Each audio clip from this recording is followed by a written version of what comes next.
الحمد لله الذي وحده والصلاة والسلام على من لا نبي بعده أما بعد فأعوذ بالله من الشيطان الرجيم بسم الله الرحمن الرحيم يريدون أن يطفئوا نور الله بأفواههم والله متم نوره ولو كره الكافرون قال النبي صلى الله عليه وسلم الجهاد ماض إلى يوم القيامة أو كما قال عليه الصلاة والسلام সংগ্রামী সাথী ও বন্ধুগণ, আজকের এই ইসলাম নিষিদ্ধের দাবিতে হেফাজতে ইসলাম খাগড়াছড়ি পার্বত্য জেলা কর্তৃক আয়োজিত বিশাল মানববন্ধন ও প্রতিবাদ সভায় উপস্থিত হেফাজতের খাগড়াছড়ি জেলার সর্বস্তরের নেতৃবৃন্দ, সর্বস্তরের মুসলিম তাওহীদি জনতা, ইলেকট্রনিক্স মিডিয়ার সাংবাদিকবৃন্দ, প্রশাসনের নিরাপত্তা বলয়ে নিয়োজিত সকল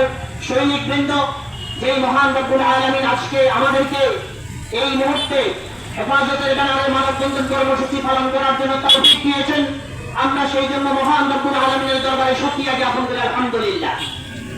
প্রিয় সংগ্রামী সাথী ও বন্ধুগণ, আমরা সকলেই জানি বাংলাদেশের ইসকন নামক জঙ্গি সংগঠন, ভারতের বজরং দল এবং আরএসএস দলের সার্বিক সহযোগিতায় ইসকন বাংলাদেশের 18 কোটি জনতাকে বিগত 15 থেকে 16 বছর পর্যন্ত লেডি ফেরাউন নামে খ্যাত খুনি হাসিনার মাধ্যমে গুম, খুন, হত্যা, ধর্ষণ সহ এমন কোন বর্বরচিত নারকীয় তাণ্ডব বাকি নেই যা এই দেশের জনগণের উপর পরিচালনা করে নাই, ঠিক না বেঠি?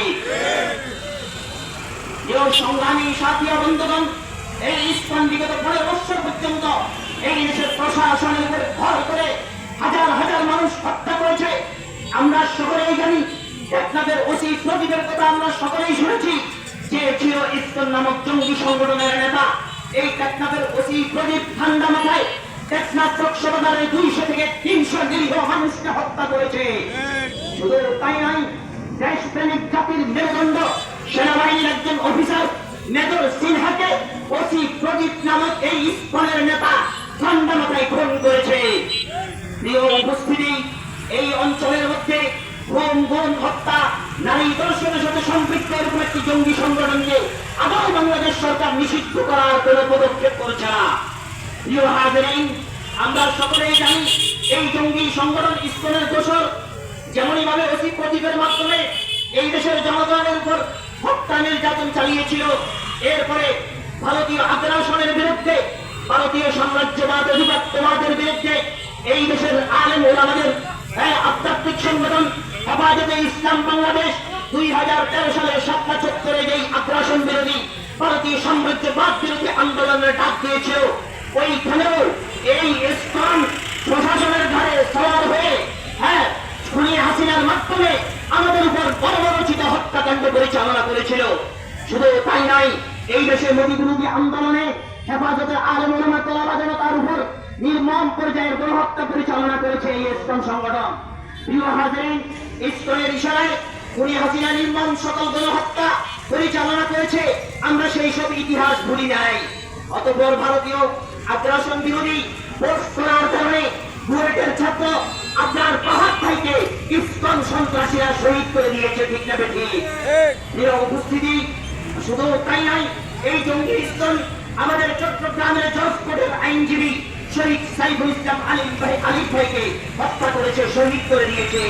শুধু তাই নয়, দেশব্যাপী আমাদের পর্দানশীল মা বোনদেরকে, আমাদের সন্তানদেরকে, আমাদের কন্যা সন্তানদেরকে কালো জাদুর মাধ্যমে, ভারতীয় টাকা খেয়ে বাগোয়া লাভ পেপের মাধ্যমে অনলাইনে প্রতারণা করে মুসলিম সেজে ইসকনের সদস্যবৃন্দ মুসলিম মা বোনদের সাথে প্রতারণা করে লাভ পেপের মধ্যে ফেলে দিয়ে ধর্ষণ করেছে। কিছুদিন পূর্বে আমাদের গাজীপুরে এক বোন মাদ্রাসা ছাত্রী 13 বছরের আশা আমাকে 3 দিন পর্যন্ত অপহরণ করে গণধর্ষণ করেছে, অথচ প্রশাসন এটাকে প্রেমের সম্পর্ক বলে চালিয়ে দেওয়ার অপপ্রয়াস চালিয়েছে। আমরা জানিয়ে দিতে চাই, প্রশাসনের ইসকন এতই শক্তিশালী হয়ে গেছে যে ইসলামকে ছেড়ে দিচ্ছেন, আর আমাদের নারীদের উপর ধর্ষণ কার্য পরিচালনা চলছে, আমাদের উপর গণহত্যা চলছে। এই সংগঠনকে নিষিদ্ধ ঘোষণা করা হচ্ছে না। বড় আফসোস আপনাদের সাথে বলছি, সর্বশেষ ইসকনের অপতৎপরতা নিয়ে কথা বলার কারণে আমাদের টঙ্গীর একজন বড় অভিজ্ঞ খতিব মহিলাবাইকে অপহরণ করে নিয়ে হত্যার উদ্দেশ্যে পঞ্চগড়ের ভারত সীমান্তে উলঙ্গ করে শিকল বেঁধে ফেলে রেখে তারা চলে গিয়েছে। এত সব কিছুর পরেও এই জঙ্গি সংগঠন ইসকনকে কেন নিষিদ্ধ করা হচ্ছে না, প্রশাসনের কাছে জবাব চাই। প্রিয় উপস্থিতি, আর কত রক্ত লাগবে? এক সাগর রক্তের বিনিময়ে 24শে আগস্ট এই দেশ বেশিরভাগ মুক্ত হয়েছে। এখনো যদি আরো রক্তের প্রয়োজন হয়, আমরা শাপলার শহীদদের রক্তের কসম খেয়ে বলছি, শাপলার শহীদদের মোদী বিরোধী আন্দোলনের শহীদ ভাইদের রক্তের শপথ খেয়ে বলছি, প্রয়োজনে বাংলার মাটি ও মানুষকে ভারতীয় আগ্রাসন এবং ইসকন লীগের আগ্রাসন থেকে মুক্ত করতে যদি প্রয়োজন হয় আবারও এক সাগর রক্ত আমরা বিলিয়ে দিব। তবুও এই দেশ ও দেশের জনগণকে ইসকন লীগ থেকে, ইসকনের সন্ত্রাসী কার্যক্রম থেকে, ভারতের আধিপত্যবাদ এবং সাম্রাজ্যবাদ থেকে মুক্ত করেই ছাড়বো ইনশাআল্লাহ রাজি। প্রিয় হাজিরিন, আজকের এই মানববন্ধনের প্রতিবাদ কর্মসূচি থেকে ত্যাগহীন ভাষায় ভাবে প্রশাসনকে জানিয়ে দিচ্ছি, অনতি বিলম্বে এই জঙ্গি সংগঠন ভারতের বজরং দল এবং আরএসএস এর সহযোগিতায় লালিত মালিক এই সংগঠনকে নিষিদ্ধ করা হোক। আর না হয় বৃহত্তর যে কোনো কর্মসূচি হেফাজতের ব্যানারে যখনই আহ্বান করা হবে, আমরা জান মাল সবকিছু বিসর্জন দিয়ে হেফাজতের ডাকে সাড়া দিতে রাজি আছি ইনশাআল্লাহ। ওয়া মা তাওফীক ইল্লা বিল্লাহ।